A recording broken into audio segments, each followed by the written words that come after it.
Evening guys, lazy Sunday here, just being fucking lazy really. Okay, so I thought I'd do the next video in the series from the poll we did the other day. So we're going to do fat loss and hunger together because they kind of tie in. Okay, so fat loss, how do we lose fat? Most of you already know this, but we need a calorie deficit. Okay, a calorie deficit means taking in less calories than we're expending through walking, exercise, general day-to-day stuff. The way we do this is all dependent on you. It's preference. If you prefer to follow a 5-2 diet, an intermittent fasting, Weight Watchers, Slimming World, that's entirely up to you. Whatever you feel comfortable with. Okay, but even with those, the way those diets, you can easily go over your calories, so some form of calorie tracking needs to happen.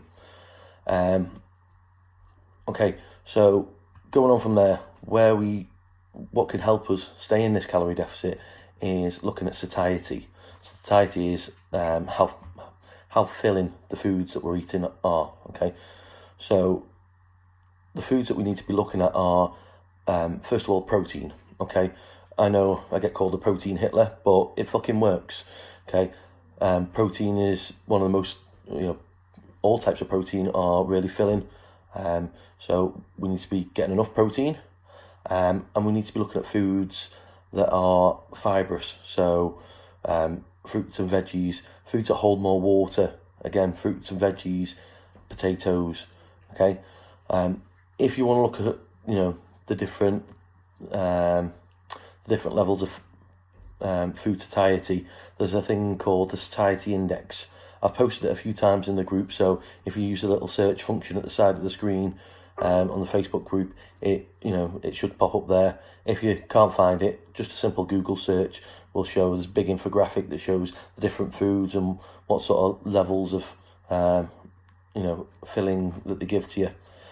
Okay, so going on from that, we're going to go into snacks next. Okay, I'm always asked for snack ideas and what can I have for snacks, what can I have middle of the day in between my lunch and my tea. Personally, I'd stay clear of snacks. Okay, most snacky foods are high calorie and not very filling, which isn't going to help us when we're on lower calories trying to shift some weight. So what I would look at is trying to increase the size of your meals and shorten the distance between meals. Okay, so if you're currently having just the standard breakfast, lunch and dinner, maybe have breakfast, mid-morning meal, mid-afternoon meal and evening meal, or try and work out your meals around those times where you're hungry. Okay, we all have those times of day where you're extra hungry. Mine's middle of the afternoon. I come to 3 o'clock and I want to eat everything. So if I now put in a small meal at 3 o'clock, so maybe give that a try. Next thing on the list is cravings. Okay, we all have the things that we crave, whether it's chocolate, crisps, sweets, all those type of things. They're all high calorie, and they all give us like a dopamine hit. Dopamine's the feel good hormones that the body gets. Okay, so what we need to do with them, we need to manage them. Okay, there's one side of the things that you could do. I think it was Nicola Pearce in The Last Biggest Loser. She was on. She had a Freddo every day. She fits it into her calories, so she kept herself in the calorie deficit, but she was allowing herself a little bit of her craving just to sort of keep it at bay and just to manage it. Okay, on the flip side of that, there's others like myself who don't have the willpower to do that.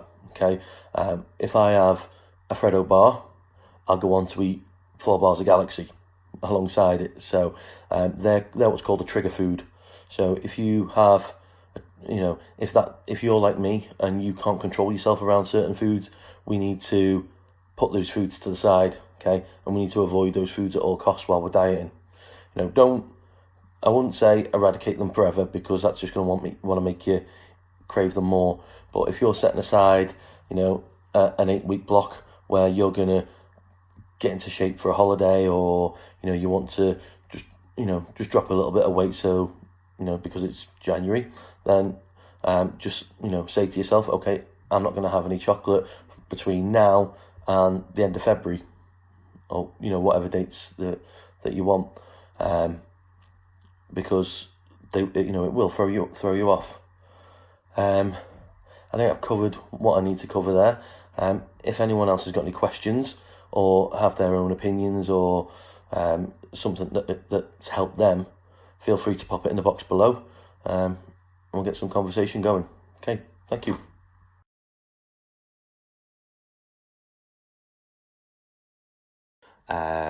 Contain higher amounts of fibre, so foods like fruits, vegetables, protein stuff. So that's the kind of things you got to look for. And can you hear her?